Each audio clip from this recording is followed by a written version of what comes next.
tuan-tuan. Are you ready? Kalau sudah bersedia, saya persilakan saudara Syah.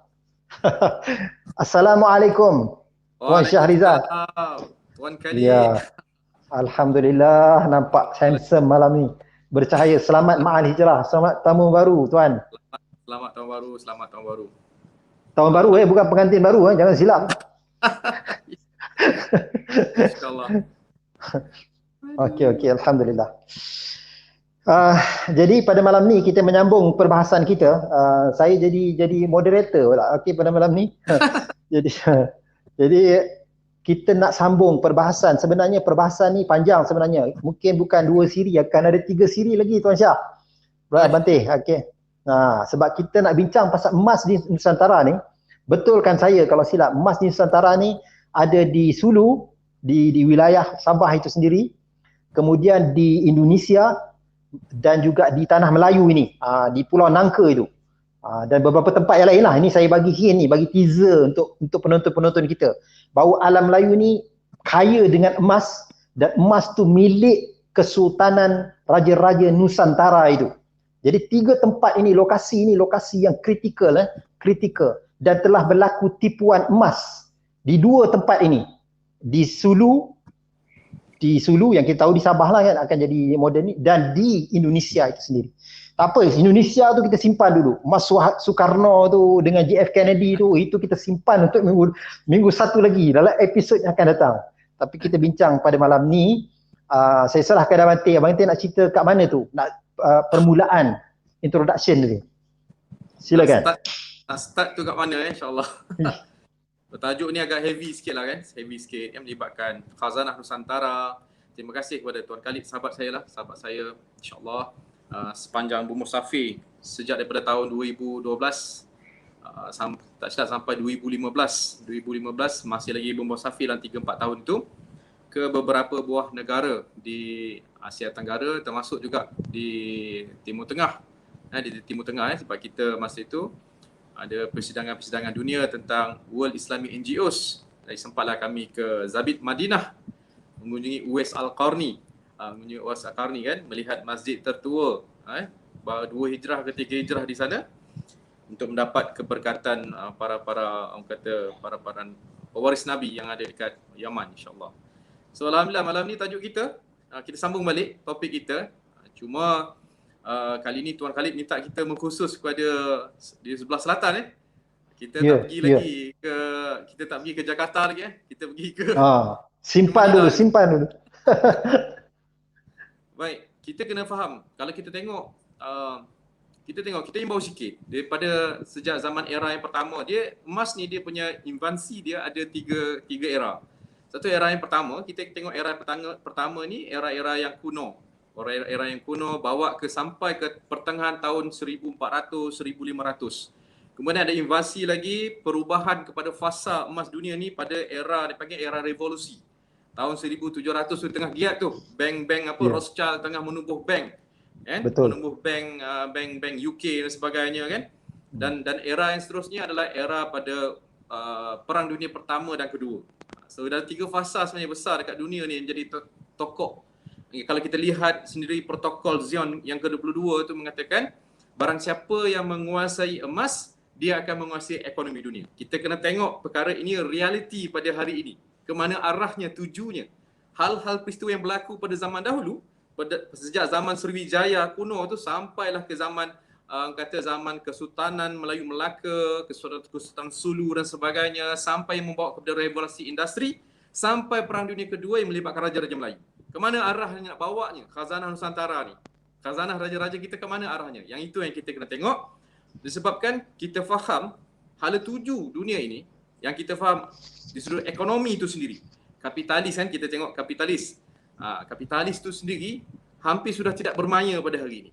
Maka dunia tercari-cari satu sistem yang untuk mengambil alih sistem ini.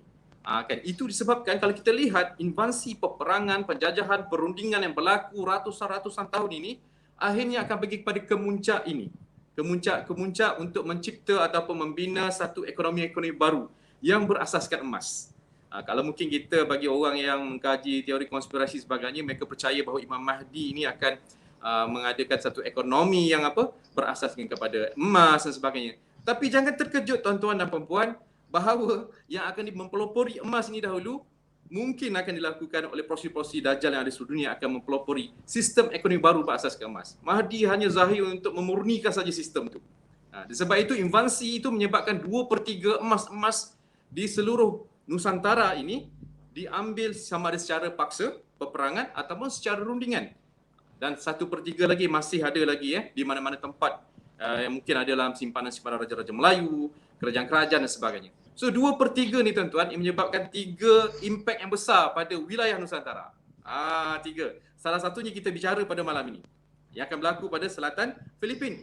Dan impak yang kedua pada tanah Jawa itu sendiri, So kalau kita tengok tanah kesultanan kata selatan Filipin, daripada Mindanao, Kesultanan Sulu, Sabah dan sebagainya, area-area yang melibatkan kata Laut Sulu ni, itu satu wilayah yang kita lihat di situlah tapaknya berlaku tipuan emas yang besar di satu masa dahulu. Dan selain itu di Yogyakarta, di tanah Jawa itu berlaku satu lagi wilayah yang besar-besaran. Dan wilayah ketiga Nusantara ini yang impacted, kata terkesan dengan apa yang dilakukan oleh para penjajah sama ada secara paksa atau rundingan ialah tanah Melayu dan Sumatera. Kerajaan-kerajaan Raja-Raja Melayu Sumatera dan Raja-Raja Melayu ini, Raja-Raja Melayu di tanah Melayu kita ini, itu satu cerita yang lain. Itu sebab tu mungkin Tuan Khalid nanti kalau kita diizinkan, dipanjangkan rezeki, ada siri-siri kita akan bicarakan ikut wilayah-wilayah ini. Yep. So apa sebenarnya yang berlaku di wilayah selatan Filipin? Yang itu kita tengok. Kita kena tengok deep, kita cuba belajar, mungkin akan berkongsi dengan Tuan Khalid sendiri pada malam ni kan. Saya pun perlukan juga sebenarnya kan support daripada Tuan Khalid sama-sama kita musafir kan. Kita lihat bahawa Sulu sekarang, dulu Sulu ni dipanggil Darussalam, Sulu Darussalam, bermaksud dia satu kingdom yang besar. Dia bukan satu kingdom yang kecil, menjalankan urusan perdagangan. Dia punya pelabuhan sama status dengan pelabuhan Melaka sebagai pelabuhan interport antara China dan juga wilayah ke Laut Sulu. Sebab itu kalau kita lihat perdagangan ataupun sumber-sumber emas yang didapati diperolehi oleh para raja ataupun bangsawan ataupun kesultanan ataupun negara Sulu itu sendiri pada satu masa dulu ialah melalui perdagangan pertukaran, barter trade antara hasil-hasil laut, hasil-hasil yang ada di Kepulauan Sulu dengan raja-raja maharaja Cina dan sebagainya ditukar dalam bentuk emas. Kan? Sebab itu kalau kita tengok kenapa emas ni banyak di selatan Filipin, terutama di Sulu. Sehinggalah berlaku peristiwa-peristiwa yang kita bincangkan pada sebelum ini, pada minggu sebelum ini kan, berlakunya penipuan dalam perjanjian-perjanjian, treaty-treaty seperti Treaty of Bate, Treaty of Paris, kan? Treaty-treaty ini yang menyebabkan bagaimana Sulu itu sendiri hilang dari segi kedaulatan. Sulu itu sendiri berdaulat tapi hilang kedaulatan hanya dengan pena. Dengan tulisan hilang kedaulatan Sulu itu sendiri, sehingga antara perjanjian Treaty of Paris itu antara US dengan Spain itu yang menafikan kehadiran, malah kehadiran Sultan Sulu pun tidak ada pada masa itu, mengagih-agihkan wilayah kekuasaannya daripada Spain kepada US. Yang inilah antara titik-titik hitam yang berlaku yang menyebabkan runtuhnya satu kerajaan yang berdaulat satu masa dulu dan raja-raja hanya berkuasa atas adat istiadat agama dan sebagainya. Di sini secara tipuan-tipuan telah berlaku dalam perjanjian ini menyebabkan perpindahan kekuasaan, perpindahan kedaulatan itu sehingga termasuk Sulu itu dalam peta Filipin. Itu yang berlaku guys tu. Apabila tiada kedaulatan, hak raja-raja tetap dipelihara seperti biasa kan. Filipin masih lagi mengiktiraf raja-raja yang ada sehingga Raja Sultan Jamalul Kiram II yang meninggal pada tahun 1936. Di sinilah bermulanya titik permulaan perpindahan harta-harta yang dimiliki oleh kerajaan Sulu itu sendiri kepada proksi-proksi yang lain seperti US atas nama pelbagai, atas nama pelaburan, atas nama untuk menyelamatkan harta-harta kerajaan lama daripada peperangan dunia kedua kerana Jepun masa itu terlalu hangga untuk menakluk sehingga mereka mendalihkan kepada kesultanan masa itu dengan dinasihatkan oleh datu-datu yang ada sekeliling Sultan Jamalul Kiram II masa itu sehingga harta itu berjaya dibawa keluar daripada Sulu itu sendiri satu, kedua daripada Filipina itu sendiri. Dikatakan dengan 2 trustee yang dilantik oleh Sultan Jamalul Kiram melalui peguamnya. Peguamnya siapa tuan-tuan? Peguamnya itulah Ferdinand Marcos. Ferdinand Marcos ini menjadi presiden Filipin pada tahun 1965. Dan perjanjian dibuat dengan trustee yang dikatakan Pedri San Antonio Diaz kan, dikatakan dengan family Talano sebagainya kan, sehingga mewujudkan beberapa organisasi kata organisasi pelaburan sebagainya antara family dia orang ni semua. Yang menjadi orang tengahnya adalah Ferdinand Marcos. Itu berkata Ferdinand Marcos. Ferdinand Marcos ni lawyer tuan-tuan. Asalnya lawyer. Sehingga kan Filipin terhutang budi dengan Ferdinand Marcos kerana ada berapa perkara, dua perkara. Pertamanya, dia telah berjaya initiatekan sehingga Sulu itu di bawah Filipin. Itu satu. Yang keduanya telah berjaya dia itu mengambil, membuat satu perjanjian dengan trustee yang dua orang tadi itu sehingga kan harta kerajaan itu berada pada sebelah pihak yang satu lagi. Ini antara sumbangan Marcos sehingga dikatakan beliau ini naik menjadi presiden kerana sumbangan-sumbangan dia yang dapat menyatukan Kesultanan Sulu ataupun negara-negara Melayu Sulu masa itu ke dalam Filipin. Kan? Jadi panjang kisahnya, dibawalah perjanjian trustee itu dibawa sehingga ke Vatikan. Dan berlaku juga satu perkara yang tidak sehingga pada saat ini masih lagi ada waris-waris saja yang menuntut harta Sulu itu. Tetapi tuan-tuan dan puan-puan, apa yang berlaku pada hari ini ialah disebabkan tiada kedaulatan. Itu yang pertama. Syarat yang pertama, tiada kedaulatan. Yang kedua, tiada pewaris yang mutlak. Waris yang mutlak yang menyebabkan harta-harta ini tidak boleh dipulangkan dan sebagainya. Jadi maksudnya kat sini tuan-tuan, harta ini telah diamanahkan pada trustee tadi dan akibat daripada kematian Sultan Jamil Kiram dia katakan tidak ada waris, ya, walaupun isterinya ramai tidak ada waris sehingga terputuslah jatuhlah harta-harta ini kepada pewaris tadi dikatakan Pedri Antonio Diaz dan juga family Talano tadi. Dan dikatakan harta-harta ini di perjanjian itu dibawa ke Vatikan dan setelah disemak ada perjanjian itu yang ditandatangani oleh trustee tadi, pemilik tadi yang memegang khazanah ini. So khazanah ini dipegang oleh orang yang selain daripada keluarga diraja itu sendiri kan.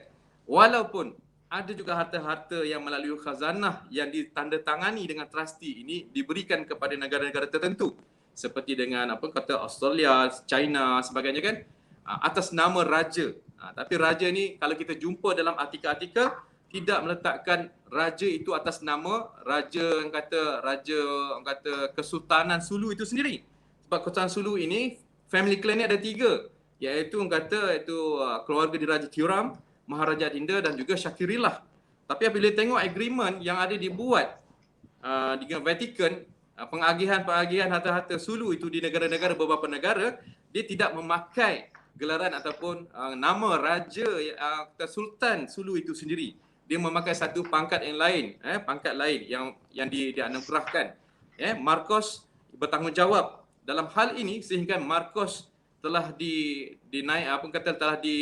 disabitkan di mahkamah kan kerana memiliki kekayaan yang luar biasa. Bayangkan tuan-tuan, seorang biasa, lawyer dan peguam memiliki satu kekayaan yang luar biasa, kemewahan yang luar biasa dan dikatakan presiden yang paling kaya sehingga dibawa ke mahkamah, tetapi Filipin tak dapat membuktikan harta itu adalah harta yang diselewengkan daripada harta kerajaan Filipin. Memanglah tidak diselewengkan daripada kerajaan Filipin kerana harta itu adalah harta-harta kerajaan melalui trustee tadi. Keluarga-keluarga yang memiliki harta-harta kerajaan Sulu tadi. Tapi apa ceritanya tuan-tuan dengan geopolitik? Apa kaitannya dengan Sabah? Sebab itu kita kena cenderung pada hari melihat apa sebenarnya yang sedang dilakukan oleh kuasa-kuasa besar ni, proksi-proksi besar ni, kejahatan dunia ni, apa sebenarnya ni? Kenapa tumpuannya? Kan? Kalau kita tengok kalam-kalam yang dikeluarkan oleh Presiden Duterte yang luar biasa, bukan kalam-kalam yang biasa. Sebab kita sedia maklum bahawa Filipin ini sendiri adalah sekutu kuat kepada kerajaan US kan, Amerika Syarikat. Tetapi lately ini, kebanyakan masa kebelakangan ini, mungkin kita boleh tengok dalam tahun ini saja, bagaimana Duterte itu kita lihat lebih cenderung kepada China. Kalau kita tengok dari segi geopolitiknya, kenapa dia cenderung kepada China? Itu yang menjadi satu question mark kepada kita. Sehingga Duterte mengaku dia adalah keturunan bangsa Melayu. Malah dia kata nenek moyangnya ada beragama Islam dan sebagainya. Apa sebenarnya yang dikehendaki oleh Duterte untuk klaim dirinya itu sebagai itu? Sehingga nak menukarkan nama Filipin kepada Maharlika dan sebagainya. So ini benda-benda yang kita kena lihat di sudut geopolitik. Dan bagaimana pula kita melihat tuntutan Filipin kepada Sabah ini yang dipelopori oleh Duterte ini. Ada ancaman-ancaman seumpama ini di segi ini sebenarnya ada udang di sebalik batu yang sedang dipelopori oleh orang tertentu. Mengapa juga kalau kita tengok juga tuntutan-tuntutan seperti Pulau Spratly, kan, Pulau Spratly dan sebagainya, tuntutan antara China, Filipina dan Malaysia dan sebagainya, tuntutan kata Pulau Spratly itu. Kalau kita tengok pulau itu pun tak seberapa besar sangat pun, tapi China sudah mendirikan aset dan sebagainya. Dan kita tengok bagaimana sekarang keintiman antara Filipina dengan China bab kekuasaan wilayah dan sebagainya. Kebarangkalian mungkin di sudut pandangan geopolitik itu mungkin ada force yang akan dilakukan oleh China terhadap Sabah melalui tuntutan secara legal di antara bangsa atas proksinya Filipina itu sendiri. Wallahu alam, tapi kalau kita memandang di sudut geopolitik, kita melihat kemungkinan ada unsur-unsur yang sebegitu sedang dilakukan antara Filipina dan China terhadap wilayah kedaulatan Malaysia ini, terutama Sabah, di atas nama pertama kawasan dan wilayah kekuasaan. Yang kedua ialah kekuasaan terhadap ekonomi, ataupun kita cakap tadi, kita beritahu dia sebagai khazanah yang ada di selatan Filipina itu bukan setakat emas, tetapi juga telaga-telaga minyak yang cukup besar di Mindanao yang masih lagi bersih, yang masih lagi yang kata suci, kan, yang masih lagi yang kata Petronas ni mengakui atas kajian-kajian yang terdapat sumber-sumber yang besar. Satu, wilayah kekuasaan yang perlu dimiliki. Yang kedua, wilayah kata ekonomi ataupun kekuasaan di sudut keuangan, monetary dan sebagainya. Kita sudah maklum sebelum ini, Bank Sentral Filipina sendiri diterbitkan melalui harta-harta khazanah Raja-Raja Melayu yang selatan Filipina. Kan, sebahagian besar Filipina itu sendiri terbina melalui harta Raja-Raja Melayu di selatan Filipina. Dan sejarah ini sentiasa akan berulang, repeat dan repeat. Dan perkara ini akan dilakukan dengan lebih strategik pada akhir zaman ini. Dan kemungkinan ekonomi baru yang akan mengambil tempat selepas ini akan berasaskan emas. Itu di antaranya kita punya hipotesis melalui pengkajian kita melihat bahawa mengapa daripada sejak zaman kuno sampai revolusi industri, sampai zaman Raja-Raja Melayu, sehingga wilayah-wilayah Nusantara yang ada ini diikat dengan pelbagai perjanjian-perjanjian yang berat sebelah, tipuan-tipuan dalam perjanjian dan sebagainya, malah ada yang diambil secara paksaan, kan, sehingga benda ini clear dan jelas depan kita. Tidak bukan, kalau kita lihat protokol Zion itu tadi, negara yang menguasai emas adalah untuk menguasai dan akan menguasai ekonomi dunia pada masa akan datang. Dan ini sebenarnya yang sedang dicari-cari seluruh dunia untuk membina satu sistem ekonomi baru yang berasaskan emas. Kalau kita tengok sekarang dolar semakin hilang kepercayaan market yang dipasar daripada dolar, begitu juga kita tengok ringgit dan sebagainya, kan. Ini antara perkara awal lah yang boleh kita bicarakan pada malam ni untuk kita buka sedikit kita punya minda kita pada pandangan geopolitik dan juga ekonomi dunia yang sedang berlaku pada hari ini, dan bagaimana aplikasi yang sebenarnya akan berlaku pada masa hadapan terhadap apa yang ada di Nusantara ini, khazanah Nusantara, khususnya di selatan Filipina ataupun yang kita panggil sebagai Kesultanan Sulu. Boleh saya serahkan kepada Tuan Khalid?